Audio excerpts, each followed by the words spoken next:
अस्सलाम वालेकुम, this is Syed Jamal Shah with JS learning solutions. आज मैं पोम फर्स्ट ईयर की जो पोम है डोंट क्विट, उसके क्वेश्चंस के आंसर्स एक्सप्लेन कर रहा हूँ आपके सामने। क्वेश्चंस के आंसर्स स्क्रीन पर आपको शो हो रहे हैं। क्योंकि वीडियो बहुत लेंदी हो जाती है, इसीलिए मैं हो सकता है कि कहीं कहीं इंग्लिश रीड ना करूँ और सिर्फ उर्दू एक्सप्लेनेशन ही कर दूँ। I will try my level best to make it easy for all of you. पहला क्वेश्चन है इसका, what is the poet's message in the first stanza. In the first stanza, पहले स्टैंजा में पोइट का message क्या है। Don't quit जो pome है उसमें पहले स्टैंजा में एडगर ए गेस्ट हमें ये सजेस्ट करते हैं कि हमें सरेंडर नहीं करना चाहिए, हिम्मत नहीं हारनी चाहिए डिफ़िकल्ट टाइम्स में। कभी कभार ऐसा होता है कि चीज़ें हमें बहुत गलत लग रही होती हैं और उसका सोल्यूशन जो है वो प्रेडिक्टेबल नहीं होता। हम अंदाज़ा नहीं लगा सकते कि इसका क्या सोल्यूशन निकलेगा। बाज़ औक़ात ऐसा होता है कि फ़ंड्स हमारे पास फ़ंड्स की कमी होती है, जबकि हमारे ऊपर जो लायबिलिटीज़ हैं, जो डेब्ट्स हैं, वो बहुत ज़्यादा हाई होते हैं। कोई भी शख्स जो है वो हंसना चाहता है लेकिन उसको रोना पड़ता है। ही केयर्स डिस्करेज और डिस्करेज हिम, और उसकी जो फ़िक्रात हैं वो उसको डिस्करेज करती हैं, उसकी हौसला शिकनी करती हैं। पोइट ऐसी सिचुएशन में एडवाइस करता है अपने लिसनर्स को कि वो ऐसी डिफ़िकल्ट सिचुएशन में रेस्ट करें थोड़ी देर के लिए। थिंक अबाउट द सिचुएशन, उस सिचुएशन के बारे में सोचें और ओवरकम करने की कोशिश करें उस प्रॉब्लम को। कुछ करेज जो है वो अपने अंदर कलेक्ट करें और दोबारा से किसी दूसरे अंदाज में डिफरेंट वे से वो कोशिश करें। दिस रेस्ट स्ट्रेंथन्स हिम, ये जो थोड़ा सा रेस्ट का जो टाइम है, इससे जो स्ट्रगलर है उसके अंदर ताकत आ जाती है। लेकिन राइटर या पोइट हमें ये कह रहे हैं कि क्विट नहीं करना चाहिए, not to quit and should not stop his efforts, और अपनी एफर्ट्स को रोकना नहीं चाहिए, स्टॉप नहीं करना चाहिए। आई होप के पहले क्वेश्चन का आंसर आपकी समझ में आ गया होगा। Let's move towards the next question. दूसरा क्वेश्चन है कि कौन सी लाइंस पोम की ऐसी हैं जो आपको सबसे ज़्यादा अच्छी लगती हैं और क्यों। तो इसमें मैंने अपनी फेवरेट लाइन लिखी है। My favourite line of the poem is success is failures turn it inside out, the silver tint of clouds of doubts. ये जो इसके दो एग्जर्ब्स हैं, दो पार्ट्स हैं, इसके दो हिस्से हैं इस पूरी लाइन के। पहला एग्जर्ब जो है उसका मतलब ये है कि इसके अंदर जो हिडन मैसेज है वो कामयाबी का है, सक्सेस का है। और इसमें राइटर ये कह रहे हैं कि जितने भी जो सक्सेसफुल लोग हैं वो पहले नाकाम होते हैं। जब नाकाम होते हैं तो उनकी नाकामी के अंदर ही उनकी कामयाबी छुपी हुई होती है, पोशीदा होती है। तो इसका मैसेज है, success is every failure must be understood to achieve success. हर एक जो नाकामी है उसके अंदर जो कामयाबी है उसको अंडरस्टैंड करना चाहिए। When we fail we are encourage, जब हम नाकाम होते हैं तो हमारी हौसला अफजाई होती है, हम इनकरेज होते हैं कि हम दोबारा से मेहनत करें और हम एक नए पोटेंशियल के साथ दोबारा से आते हैं। फेलियर जो है does not mean that the effort are in vain. Failure का मतलब ये हरगिज़ नहीं है कि जो आपने एफ़र्ट्स की वो बेकार गईं, बल्कि ये फेलियर, ये नाकामी आपको सिखाती है कि आप कैसे अपने आप को रेक्टिफ़ाई करेंगे। रेक्टिफ़ाई का मतलब होता है कैसे इम्प्रूव करेंगे ज़्यादा से ज़्यादा लर्न करने के लिए। फेलियर हमें एक नया एक्सपीरियंस देती है। और इसका जो सेकंड पार्ट है इस एग्जर्ब का, वो हमें ऑप्टिमिस्टिक मैसेज देता है। ये हमें सिखाता है that the silver ray pierces the clouds of doubts and gives us light, कि जो हमारे दिमाग में जो डाउट्स के जो क्लाउड्स हैं, जो डाउट है, जो वहम है, जो बदगुमानी है, उसमें जो हमें एक रोशनी की किरण नज़र नहीं आ रही होती, तो ऐसे जो क्लाउड्स ऑफ डाउट्स हैं उसमें से रोशनी की किरण, जैसे कि आसमान में बादलों में से रोशनी की किरण निकल कर आती है, ऐसे ही क्लाउड्स ऑफ डाउट्स में से भी रोशनी की किरण हमें मिलती है, यानी कि कोई ना कोई रास्ता निकल आता है। Similarly in a pessimistic situation, और किसी भी जो है वो नाउमीदी की सिचुएशन में, there is always a way out, हमेशा एक रास्ता होता है जिससे हम बच निकलते हैं। We only have to find it, हमें सिर्फ उस रास्ते को ढूंढना होता है।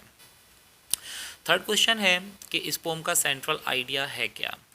The poem is all about perseverance. Perseverance का मतलब होता है साबित कदमी, मतलब ये नहीं है कि कोई एक काम किया फिर छोड़ दिया, फिर दूसरा काम कर लिया उसको छोड़ दिया, बल्कि डटे रहना, परजेवरेंस, डिटर्मिनेशन, पुरअज़म रहना, और विल पावर का होना, इंसान में ऑप्टिमिज़म का होना, उम्मीद का होना, ये सब के सब जो है वो मैसेजेस हैं, ये सेंट्रल आइडिया है इन पोम का। ये सारे के सारे कीवर्ड्स हैं जो आप अपने आंसर में लिखेंगे।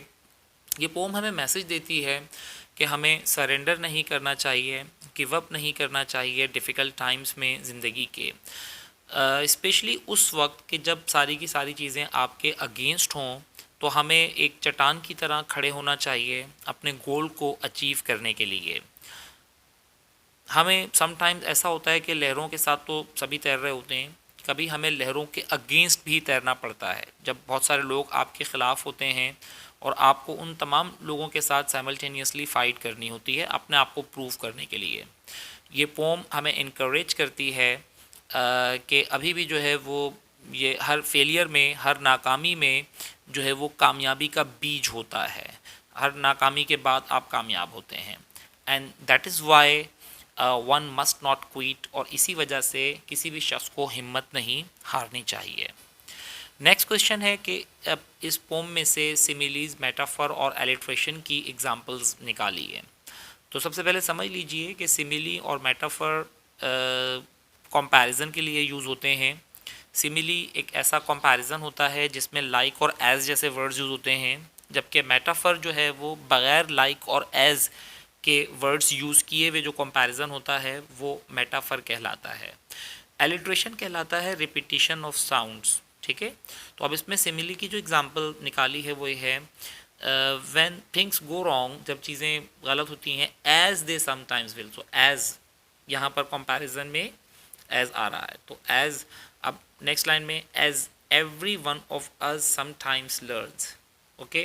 सो यहाँ पर भी एज आ रहा है कंपैरिजन के लिए, जैसा कि हम सब जो है वो समझते हैं, एक वक्त ऐसा आता है। मेटाफर जो है ये पूरी की पूरी एग्जांपल सिमिली की एक ही है ये, when things go wrong as they sometimes will, as every one of us sometimes learn. तो ये पूरी की पूरी एक ही एग्जांपल है। फिर मेटाफर है, मेटाफर में देखिए, success is failures turn inside out, the silver tint of clouds of doubts, okay. तो इसमें भी कंपैरिजन आ रहा है, सक्सेस और फेलियर को जो है वो सिल्वर टिंट ऑफ क्लाउड के साथ और डाउट्स के साथ कंपेयर किया जा रहा है। थर्ड एग्जांपल जो है वो एलिट्रेशन की है, life is queer with A twist and turn. So twists and turns जो है ये एग्जांपल है एलिट्रेशन की, जिसमें रिपीटिशन ऑफ साउंड आ रहा है। नेक्स्ट क्वेश्चन है, discuss how the poem helps the reader to be optimistic in every situation. ये पोम किस तरह से हेल्प करती है रीडर की कि वो ऑप्टिमिस्टिक रहें, पुरुम्मीद रहें हर एक सिचुएशन में। हर स्टेंजा जो है इस पोम का वो हमें ये मैसेज देता है ऑप्टिमिज़म का।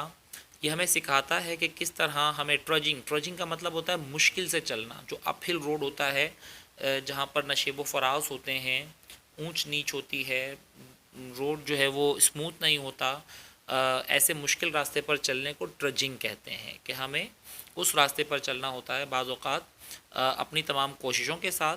और पोइट हमें ये सजेस्ट करता है कि हमें थोड़ी देर के लिए वेट करना चाहिए, रेस्ट करना चाहिए, लेकिन हमें सरेंडर नहीं करना चाहिए और क्विट नहीं करना चाहिए।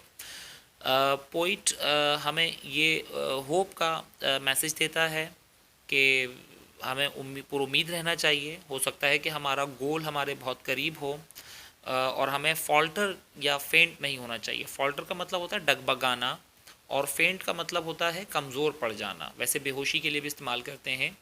हो सकता है कि हम गोल्डन क्राउन अपना अचीव करने के लिए या होल्ड करने के लिए हम बहुत उसके करीब हों। फेलियर गिव्स अस स्ट्रेंथ, नाकामी हमें ताकत देती है कि हम दोबारा से जो है वो फ़ाइट करें कामयाबी हासिल करने के लिए। सक्सेसफुल जो लोग होते हैं वो फ़ाइट करते हैं वर्स्ट सिचुएशन में, बदतरीन सिचुएशन में, और वो विक्ट्री का कप जो है वो कैप्चर करते हैं, उसको होल्ड करते हैं, उसको वो पकड़ते हैं। what effect does the poem create on the reader? Poem कौन सा इफ़ेक्ट, कैसा इफ़ेक्ट अपने रीडर पर क्रिएट करती है? The pome creates a positive effect on the reader, reader पर पॉजिटिव इफ़ेक्ट क्रिएट करती है। ये हमें सिखाती है कि हर एक सिचुएशन में, हर तरह की सिचुएशन में लाइफ की हमें ऑप्टिमिस्टिक होना चाहिए, चाहे हम पर अच्छे हालात हों या बुरे हालात हों। He should not avoid to struggle, और किसी भी शख्स को स्ट्रगल करनी नहीं छोड़नी चाहिए।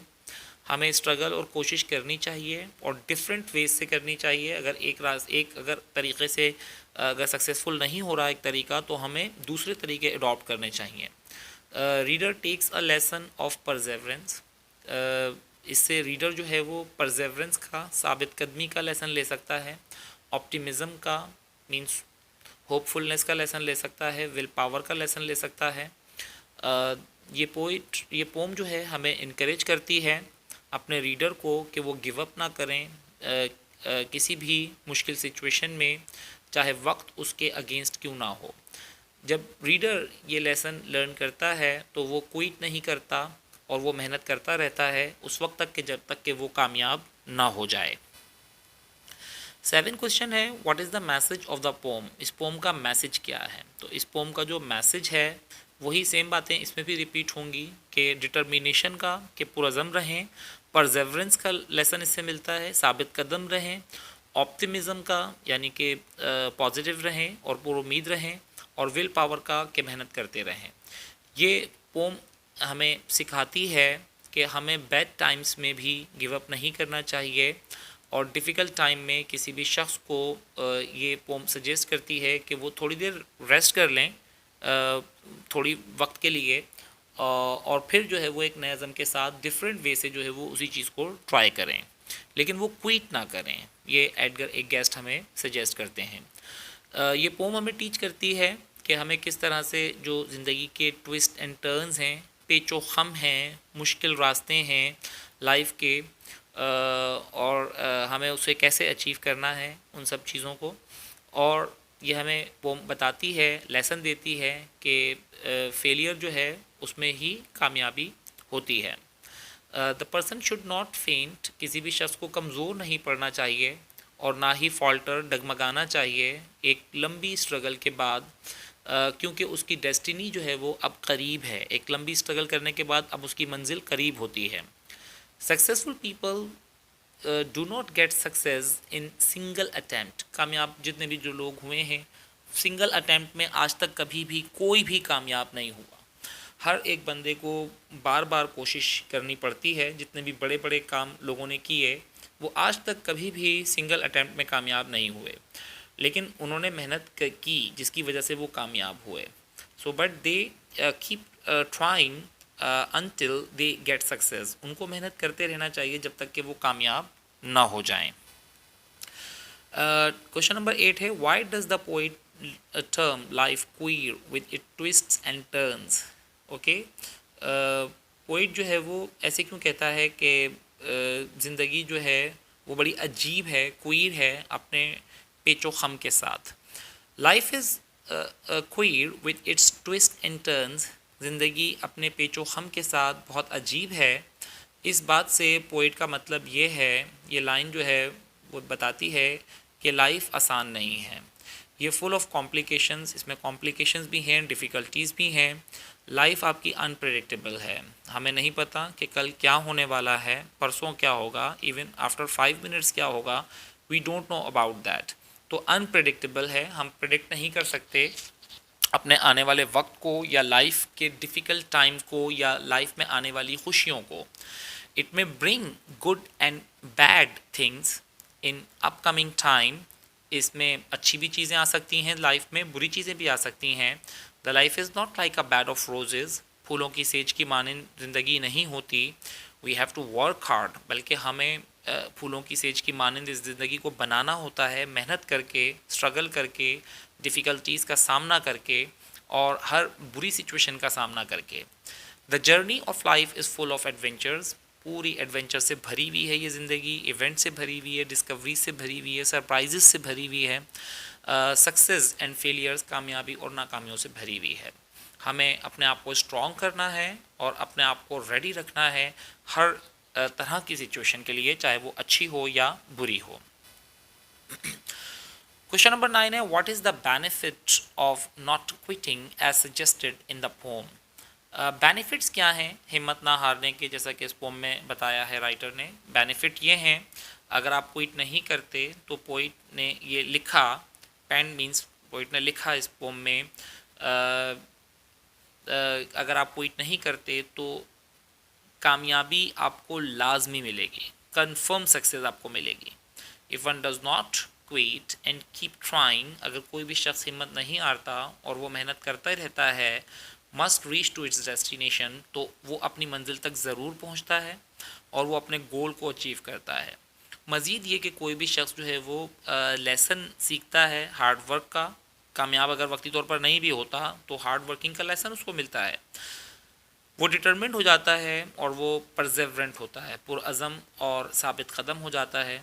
ही बिकम्स होपफुल, पुरुमीद होता है और वो पेसिमिज़म को डिस्करेज करता है, नाउमीदी की हौसला शिकनी करता है।